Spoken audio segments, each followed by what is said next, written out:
everybody, my name is Rebecca Pollon. I'm the landscape manager for the Golden Rain Foundation, and today we're going to be doing a deep dive into the operations of the landscape department. A true deep dive would take us hours and probably bore you to tears, so a more appropriate title for today's presentation will be a detailed overview. If you saw the presentation that I gave to the Golden Rain Foundation board, this is a repeat of that presentation.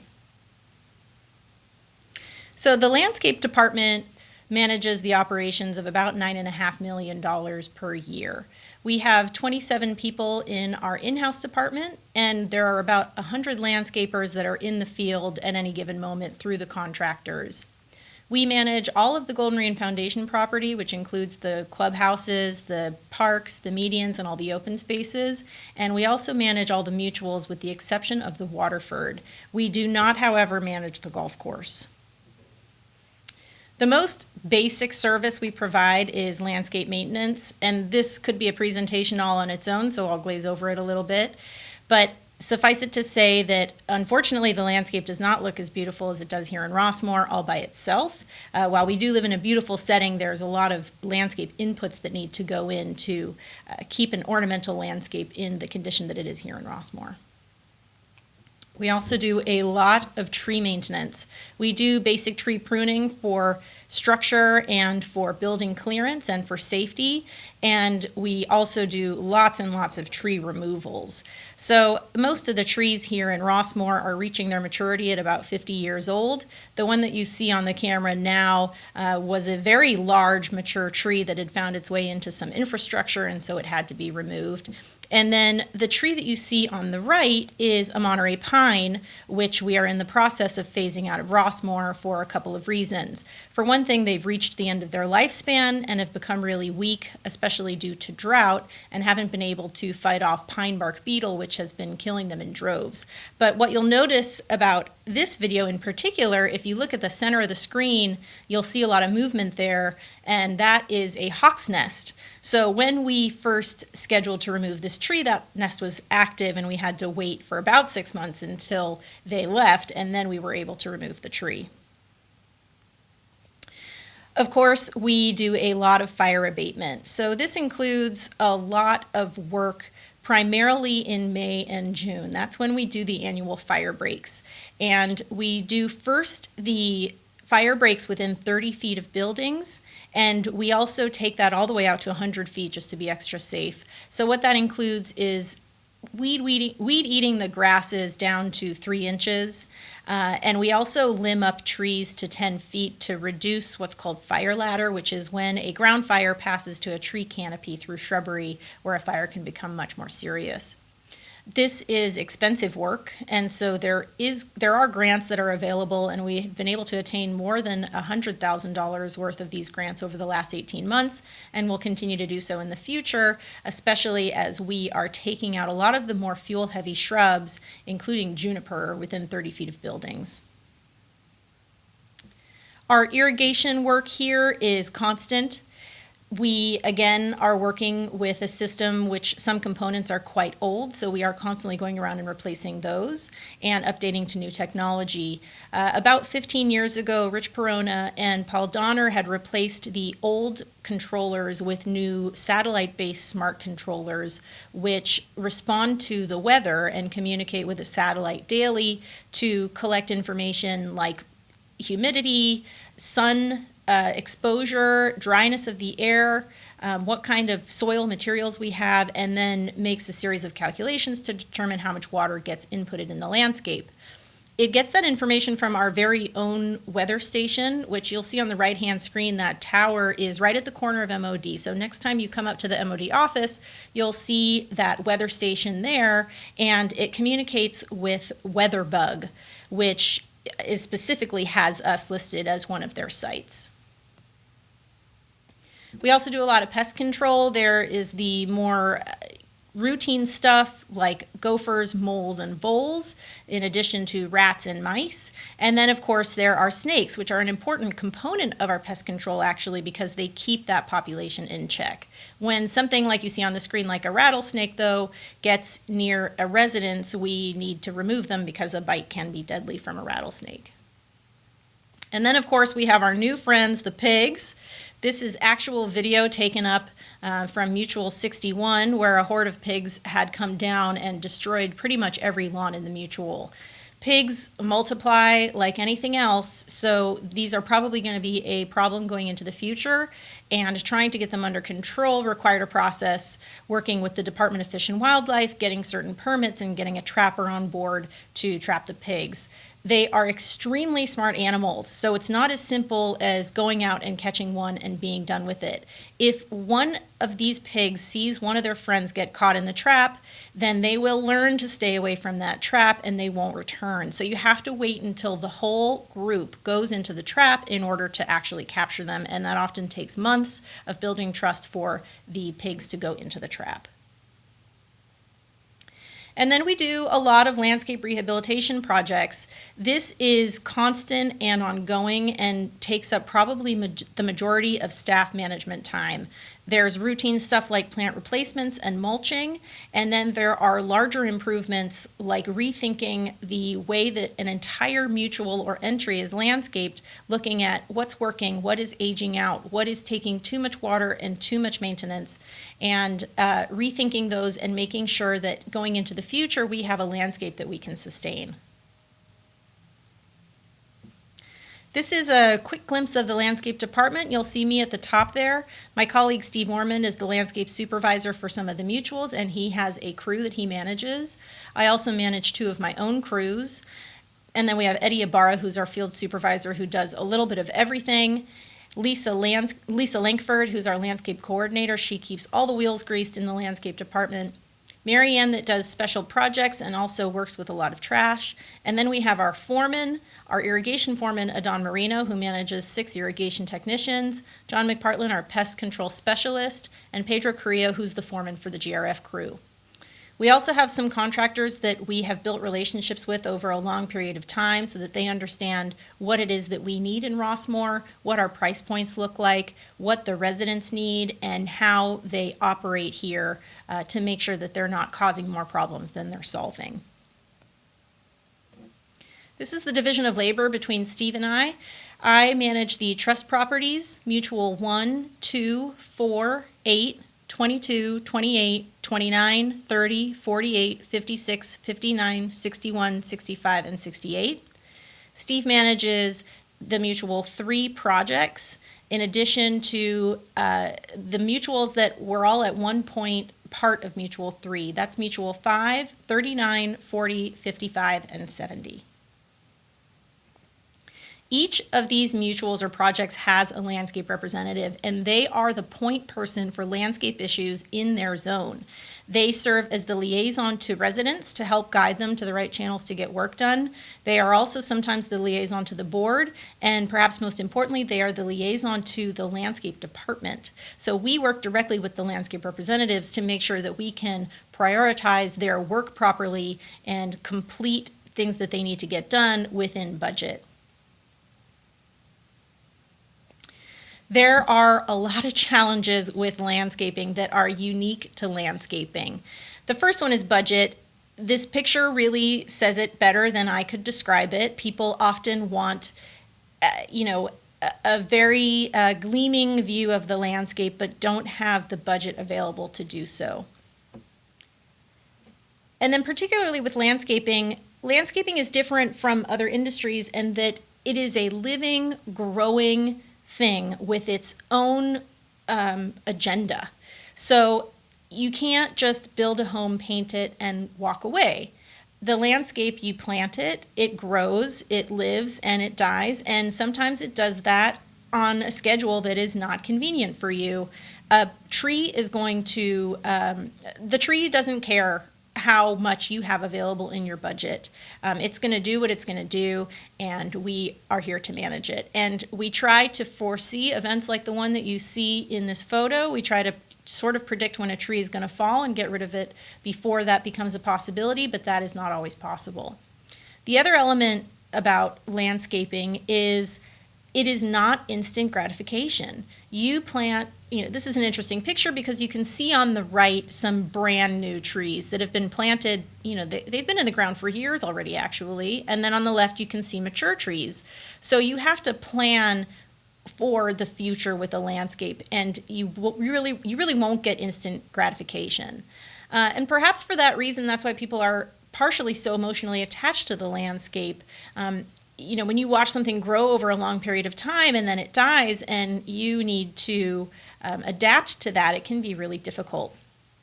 And then finally, managing the landscape would be a lot easier if everyone had the same opinion of what is beautiful, what is right, what is sustainable. But that's not the case. Resident A may love native gardens. Resident B may love azaleas. Resident C may want concrete. And Resident D may want something different altogether. So a big part of our job is really bringing those people together and trying to figure out how to landscape the area in a way that is going to accommodate all of those people.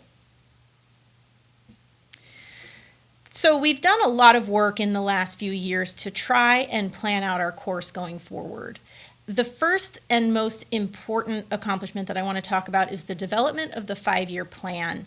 So this plan really addresses what the conditions that we're working with are and how we can use those to our advantage going forward.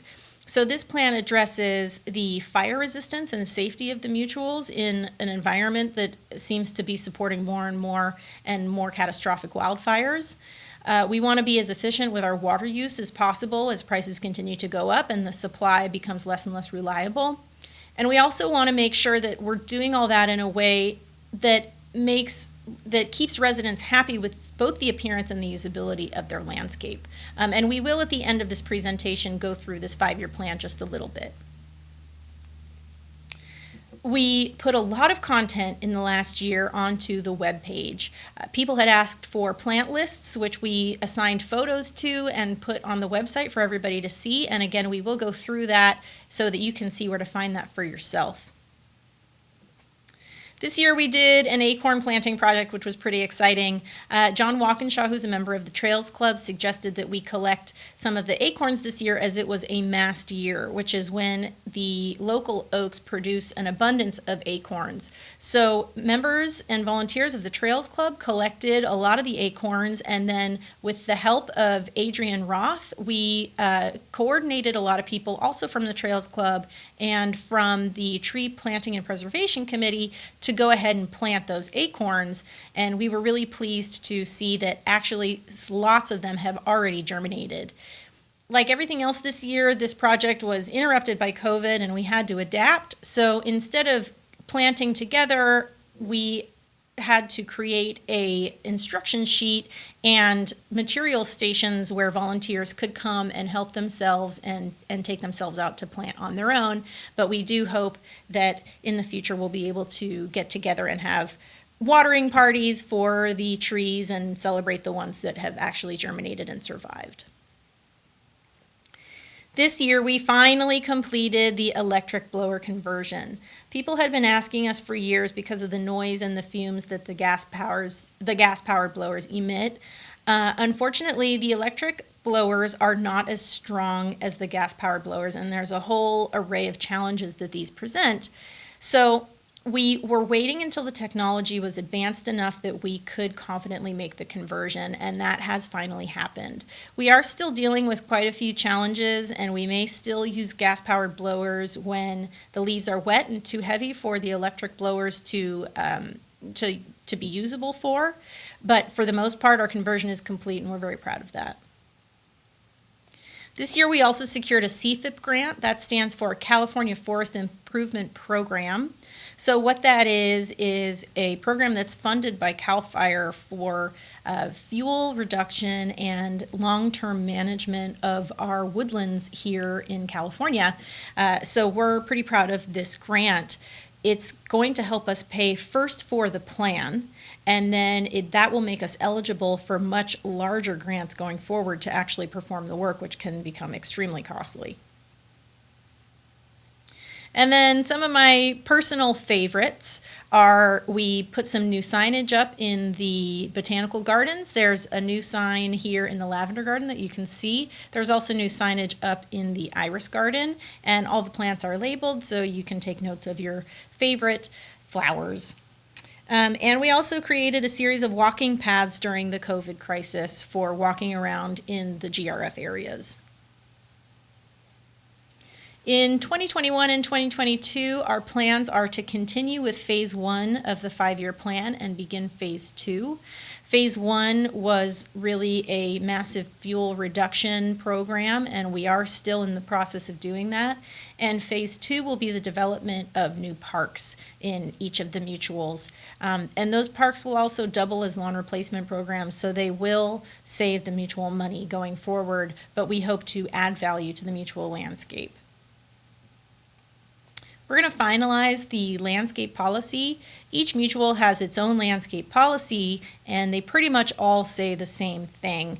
The policy is extremely similar across the board with the exception of some key differences. So we are trying to make that policy more clear, and we're trying to streamline it so that people can really have a complete understanding of the policy here to avoid a lot of frustration going forward, both on staff's behalf and also on residents' behalf. We'll need to, now that we have the grant, we'll need to complete the FIP, which is the Forest Improvement Plan, and apply for any grants that will make us eligible for. This year we are going to get our Compost Tea operation up and running. This is one of Mary Ann's special projects, and what we'll do is we're investigating adding a tiny bit of organic dye into the compost tea so that as the mulch fades out, we can refresh the colorant as well as add some fresh beneficial organisms into the soil. We're also going to be experimenting with wireless flow meters. What these do is they will pick up on a break in the irrigation system, and they will shut it down until we can come and investigate where that break has originated. So this will give us a lot more control over the irrigation system Rossmoor wide. Much like the electric blowers, the technology on this is brand new, and at the moment it's very expensive and is not completely practical for implementation across Rossmoor. However, the technology is moving extremely fast, so we do hope that in the very near future there will be some wireless flow meters available for us to use that will not be cost prohibitive, and they will help us a lot in managing breaks in the irrigation system. We're also working on tightening up the landscape work order system. I know that it can be a source of frustration for a lot of people when you call and you submit a work order, a landscape work order, and either it doesn't get completed or it gets completed and you haven't been informed. So we are working on trying to make that system a little more streamlined to try to make sure that we are following up on open work orders more quickly so that things get done more quickly, and things that don't get done, we can find out why they weren't done. Unfortunately, we probably won't ever have the capability to call residents back and let them know whether or not a landscape work order has been completed. It would just take too much staff to do that. However, a resident can always call back with the reference number for the work order and get a status update. And finally, we are hoping to develop a better support system for dealing with residents for both in-house staff and for landscape representatives. This was a comment in the residents forum, which I was just delighted by. I thought it was so funny. This person basically complains that there is nothing to complain about, and I just found that so refreshing. But the truth is that the resident representatives, both for landscaping and for the boards, as well as staff, are often on the receiving end of a lot of vitriol, and sometimes it's genuine and sometimes that's just the way that people communicate. And it's not personal, and we do want to help these people, but it's difficult to do that sometimes when you feel like you're under attack. And so we really need to develop better tools and strategies to deal with people when it feels difficult to be able to do that. And finally, here is all of the general information. We, in a minute, are going to go to the landscape page of the Rossmoor website, but the Rossmoor website does have a wealth of information about all things in Rossmoor. The landscaping page has a lot of information about landscaping specifically. So if you take only one thing away from this presentation, I want it to be that you know how to find the information that you're looking for on the landscaping website, because there are lots of frequently asked questions there, lots of great information, and lots of fun things to explore. The maintenance work order desk is always there for you to submit requests for maintenance needs. These are usually not something that costs money. So if you ever see an irrigation issue, if you see some weeds that are proliferating, if you see a shrub that needs to be pruned and you want to report it, call the work order desk or email the work order desk, and those requests get passed straight out to the contractor. And then if you have a request for landscape renovations, you want to contact the mutual landscape representative. It's important to know that we have to landscape in a way that is cohesive and beneficial for everybody, so we do not accept specific resident requests, and that is to be fair for everybody in your mutual. However, if your landscape has degraded and it is in need of attention, the landscape representative is there to help. And if you don't know who your landscape representative is and you don't know how to contact them, again, contact the work order desk and they can provide that information for you. And finally, you want to have Securitas in speed dial in your phone. If you see an accident, if you see somebody get hurt, if you see something suspicious, Securitas is your point of reference, and their phone number is 988-7899. So now we're going to take a look at the website. So here we are at the Rossmoor website, which is just www.rossmoor.com. And to get to the landscaping section, what you'll want to do is go to For Residents. And under Residents, you'll find Resident Services. And under Resident Services, you will find Landscaping. And if you click on that, then you get to the landscaping section of the Rossmoor website. Alternatively, what I find to be much easier is if you go to www.rossmoor.com/landscaping.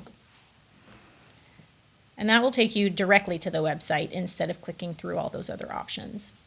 So here you'll find a lot of resources to help you explore Rossmoor, particularly if you're new. We do have a lot of parks and more than 10 miles of trails.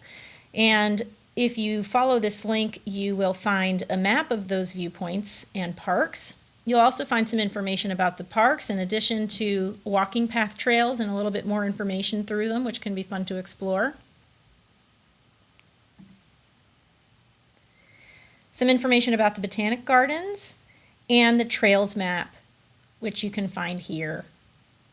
And this will tell you how to access the more than 10 miles of trails that we have here in Rossmoor. There's also some information on the Las Trampas Wilderness, which we border just to the south and you can hike into from Rossmoor. There's some information about landscape services, the timing of, what to expect in terms of timing and services when you call something into the work order desk, how to report a missing plant. If you have a tree that is blocking your view and you need to have it pruned, that is a resident billable item, but it is permitted as long as certain ISA standards are followed. So in order to do that, you do have to complete a form and get approval from your neighbors to make sure that you're not disrupting their enjoyment of the tree. Perhaps it gives them privacy. So we do ask that you obtain all those approvals before submitting this form to us. There's lots more information here, but some of the real gold is at the bottom. People frequently ask about the plants of Rossmoor and where they can find plant lists, and that can all be found here. So there's some general information about the plants, as well as newspaper articles that have been written about the plants in the past, and then specifically drought-tolerant plants for sun, some of the more commonly found plants here. They're coded from largest to smallest. And then low water and moderate use moderate water use plants for part shade. And the reason that we do still use some moderate water use plants in part shade is because our palette is already so extremely limited by the circumstances we have here, not least of which the deer, which eat everything. So in order to make sure that we have a wide variety of plants, we prioritize drought-tolerant plants wherever we can, but there are not as many drought-tolerant plants for shade that we really need to keep the variety, which is why we do still use some moderate use plants. Also found at the bottom of the page is some information about the chemicals used here at Rossmoor, if that is something that you're concerned about and what our strategy is around that.